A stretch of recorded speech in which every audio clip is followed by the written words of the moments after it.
Nole Insiders Lane Hurts and Tim Linnefelt here with you high atop Doak Campbell Stadium. Jimbo Fisher done with his Monday press conference.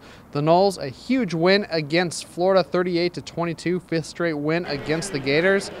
It's supposed to be a week off now, but it's not. Hurricane Irma postponed the ULM game. That's this week. A chance now for the Noles to get to that 6-6 mark and be bowl eligible. Yeah, and one of the big things that Jimbo mentioned during his press conference today was the idea of being mentally mature and able to refocus after a big emotional victory. College football is littered with examples of teams that get a big win only to come out and lay an egg the next week, and sometimes that can have disastrous consequences. Florida State needs this win, like you said, to get those two streaks. So you got to, if there's a great win over Florida, you got to move past that one and go play a ULM team that, look, their record doesn't suggest it, but that's a team that gave Auburn all that it wanted in the first half a couple weeks ago. If you don't come out and handle your business, it can get a little uncomfortable there, and that's not a situation you want to be in. Look, Florida State, they came into this stretch knowing they needed to win 3 straight games to extend that bowl streak.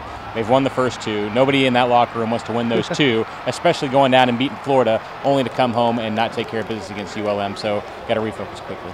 Jimbo, he mentioned the mental fatigue. I mean, it's a huge game. It usually ends the season, but now you have to ramp up for another one. He said you got to switch things up. You got to give them a little bit time off at practice, change up the meetings and stuff to get away from the monotony. Yeah, and it's different. It's not that long ago that Florida State would, some guys on this team would finish the Florida game and prepare for an ACC championship game the next week. So there is some familiarity with having to play a game after Florida, but this is a little bit different. They're not used to playing at home. It's the first home game here at Doak in 16 years.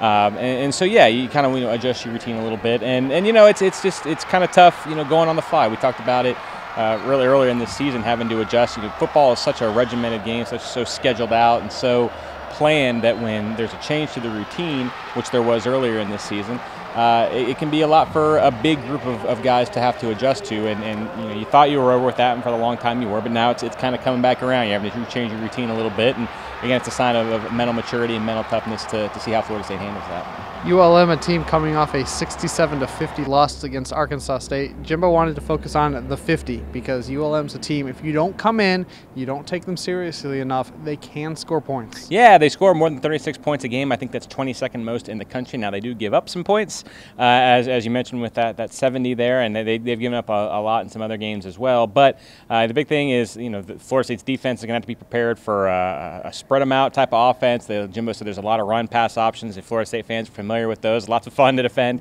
You're going to see plenty of those on Saturday, and it's a system that is designed to score points. So Florida State's defense is going to have to be kind of on their P's and Q's. It's going to be a different challenge than what they had in the last few weeks when they were successful against Florida and Delaware State.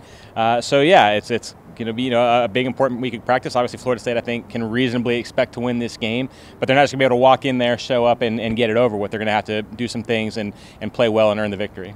There you have it, Seminole fans. The Noles taking on ULM on Saturday inside Doak Campbell Stadium. That game's at noon. Make sure you get inside the stadium to support your Noles. We'll have much more for you this week. For Tim, I'm Lane. Go Noles.